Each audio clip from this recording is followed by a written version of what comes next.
इस वीडियो में हम सूडान क्राइसिस के बारे में जानेंगे। सबसे पहले मैप पे देख लेते हैं कि सूडान कहां पर है। सूडान नॉर्थ ईस्ट अफ्रीका में स्थित एक देश है। ये कई अन्य देशों के साथ अपनी बॉर्डर्स शेयर करता है। आप देख सकते हैं कि नॉर्थ में इजिप्ट है, ईस्ट की ओर बढ़ेंगे तो पाएंगे कि एरिट्रिया है, इसके साउथ ईस्ट में इथियोपिया है और इसके साउथ में साउथ सूडान है। इसके साउथ ईस्ट में इस देश को सेंट्रल अफ्रीकन रिपब्लिक कहते हैं। सूडान के वेस्ट में चैड है और नॉर्थ वेस्ट में लीबिया है। 2011 से पहले सूडान अफ्रीका का लार्जेस्ट कंट्री हुआ करता था। फिर 2011 में एक रेफरेंडम हुआ जिसमें सूडान का सदर्न रीजन अलग होकर एक नया देश साउथ सूडान बन गया। साउथ सूडान के अलग होने के कारण सूडान अब अफ्रीका का थर्ड लार्जेस्ट कंट्री है। अफ्रीका का लार्जेस्ट कंट्री है अल्जीरिया और सेकेंड लार्जेस्ट कंट्री है the democratic Republic of the Congo. Sudan की राजधानी और सबसे बड़ा शहर है खार्टूम। सूडान में डाइवर्स लैंडस्केप है जिसमें रेगिस्तान, पहाड़ और फर्टाइल प्लेन्स शामिल हैं। इस देश के नॉर्थ ईस्ट में ये वाटर बॉडी रेड सी है। अपनी इकोनॉमिक और स्ट्रेटेजिक इंपॉर्टेंस के कारण रेड सी सूडान के लिए काफी क्रूशियल है। रेड सी की एक्सेस सूडान के ports, tourism industry, fishing sector और रीजनल सिक्योरिटी के लिए काफी महत्वपूर्ण है।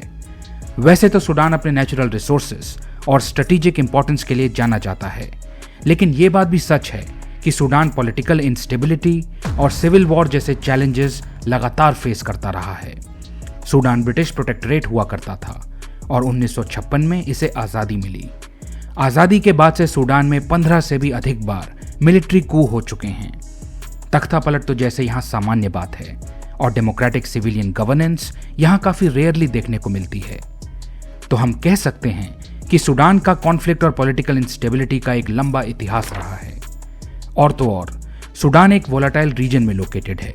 सूडान की नेबरिंग कंट्रीज की बात करें तो इथियोपिया, चैड और साउथ सूडान जैसे देश भी रेगुलरली पॉलिटिकल टर्मोइल और कॉन्फ्लिक्ट एक्सपीरियंस करते रहते हैं। तो एक बेसिक बैकग्राउंड प्रिपेयर करने के बाद अब हम बेहतर ढंग से समझ पाएंगे कि सूडान में आखिर चल क्या रहा है। आसान शब्दों में कहना हो तो करेंटली सूडान की मिलिट्री और पैरामिलिट्री फोर्सेस आपस में ही लड़ रही हैं। सूडान की राजधानी खार्टूम और डारफूर रीजन सबसे अधिक प्रभावित क्षेत्रों में से हैं।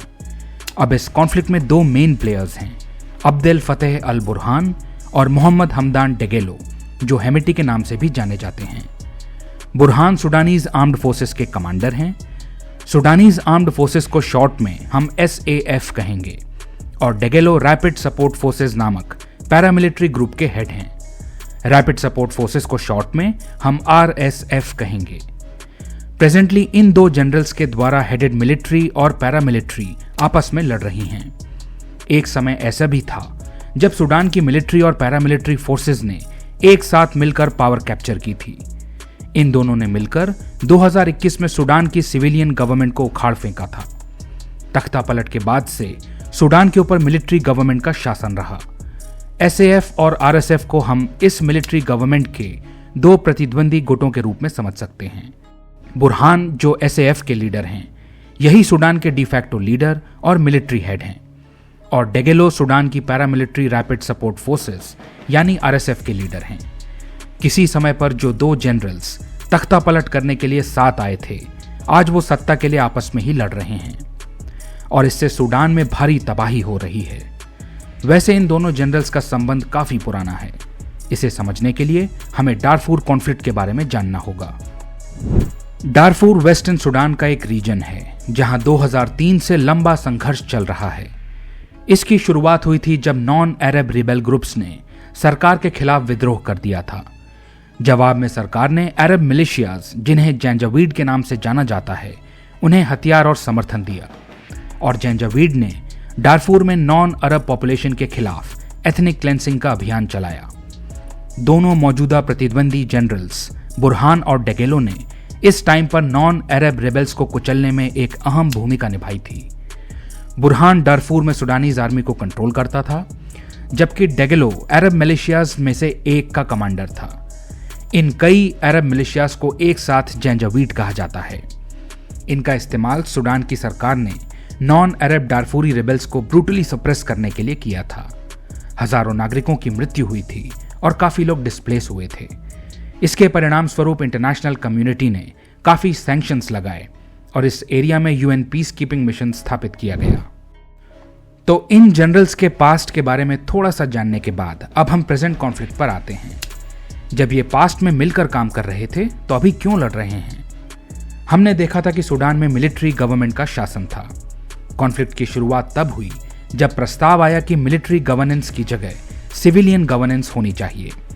अब इस पावर ट्रांजिशन में मिलिट्री और पैरामिलिट्री को अपनी पावर छोड़नी थी। मिलिट्री को सिविलियन गवर्नमेंट के अंदर रखा जाना था और पैरामिलिट्री को रेगुलर आर्म्ड फोर्सेज में इंटीग्रेट किया जाना था। आरएसएफ का कहना था कि इस इंटीग्रेशन के लिए हमें 10 साल का समय दीजिए, जबकि मिलिट्री का कहना था कि ये इंटीग्रेशन 2 साल के भीतर पूरा हो जाना चाहिए। साथ ही आरएसएफ ऑफिसर्स को भविष्य में अपने स्टेटस और पोजीशन को लेकर क्लैरिटी नहीं थी। एक और टेंशन का पॉइंट था मिलिट्री ओन्ड एसेट्स का ट्रांसफर। अर्थव्यवस्था के तमाम सेक्टर्स में जैसे एग्रीकल्चर, ट्रेड और अन्य इंडस्ट्रीज में मिलिट्री के एसेट्स हैं जो इसे पावरफुल बनाते हैं। इन दोनों प्रतिद्वंदी गुटों में यही संघर्ष चल रहा है कि सूडान की इकोनॉमी के तमाम सेक्टर्स के एसेट्स को कौन कंट्रोल करेगा। विवाद का एक और बिंदु है 2003 से डारफूर कॉन्फ्लिक्ट में सेना और उसके सहयोगियों द्वारा किए गए युद्ध अपराधों की जवाबदेही यानी कि अकाउंटेबिलिटी। इन्हीं सब बातों के चलते इन दोनों राइवल फैक्शंस में पावर स्ट्रगल शुरू हो गया, जिसने इस रीजन की इनस्टेबिलिटी को काफी बढ़ा दिया है। इन दोनों मिलिट्री ग्रुप्स के बीच क्लैशेस होने की वजह से नेशन वाइड सिविल कॉन्फ्लिक्ट होने का खतरा बढ़ गया है। सूडान के बहुत से हिस्सों में इस वक्त इंटेंस बैटल्स देखी जा रही हैं। लगातार एक्सप्लोजन्स और वॉर प्लेन्स की आवाजें सुनी जा सकती हैं।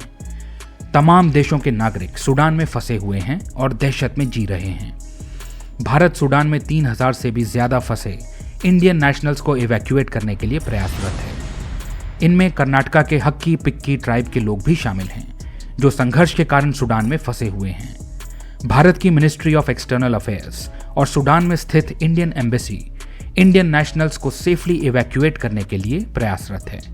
इसके लिए भारत सूडान की सरकार के अलावा United Nations, Saudi Arabia, Egypt, United Arab Emirates और यूनाइटेड स्टेट्स से भी लगातार संपर्क में है। अब इस संघर्ष में फॉरेन प्लेयर्स के इन्वॉल्वमेंट की भी चर्चा कर लेते हैं। इजिप्ट एसएएफ का समर्थन कर रहा है, जबकि लीबियन नेशनल आर्मी आरएसएफ का समर्थन कर रही है। इसके अलावा आरएसएफ को यूनाइटेड अरब एमिरेट्स और रशिया के पैरामिलिट्री वैगनर ग्रुप का भी सपोर्ट मिल रहा है। रशिया सूडान को रीजन में एक इंपॉर्टेंट एलाई के रूप में देखता है।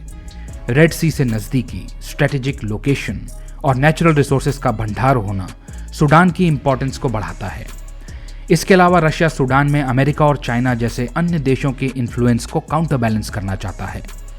2017 में सूडान के तत्कालीन राष्ट्रपति उमर अल बशीर ने रशिया के साथ काफी डील साइन करी थी, जिसके तहत रशिया रेड सी पर पोर्ट सूडान में एक नेवल बेस बनाएगा और रशिया को सूडान में गोल्ड माइनिंग पर कंसेशंस दिए जाएंगे।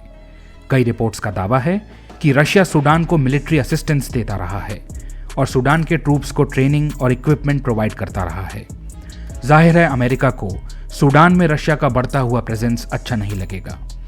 कई एक्सपर्ट्स का मानना है कि इस समय देश की सिक्योरिटी फोर्सेस के बीच में आपस में ही इंटरनल फ्रिक्शन पैदा होने के पीछे रशिया और अमेरिका का संघर्ष हो सकता है। सूडान काफी चैलेंजेस का सामना कर रहा है, जिसमें इकोनॉमिक और पॉलिटिकल इंस्टेबिलिटी प्रमुख हैं। इस समय सिचुएशन काफी इंटेंस है। दोनों जनरल्स के बीच सूडान में सिविलियन रूल में ट्रांजिशन को लेकर आपस में मतभेद हैं। अतीत के सहयोगी वर्तमान में प्रतिद्वंदी बन चुके हैं। दोनों में से कोई भी पीछे हटने को राजी नहीं है। एथनिक टेंशंस, रिलीजियस डिस्प्यूट्स और रिसोर्सेज को लेकर कंपटीशन ने सूडान में कई संघर्षों को जन्म दिया है। फिलहाल दोनों जनरल्स के बीच का ईगो क्लैश सूडान के डेमोक्रेटिक ट्रांजिशन के लिए सबसे बड़ी बाधा साबित हो रहा है। नागरिकों की भलाई के लिए और क्षेत्र में शांति और स्थिरता बनाए रखने के लिए सूडान में चल रहे इस पावर स्ट्रगल का जल्द से जल्द खत्म होना बहुत आवश्यक है।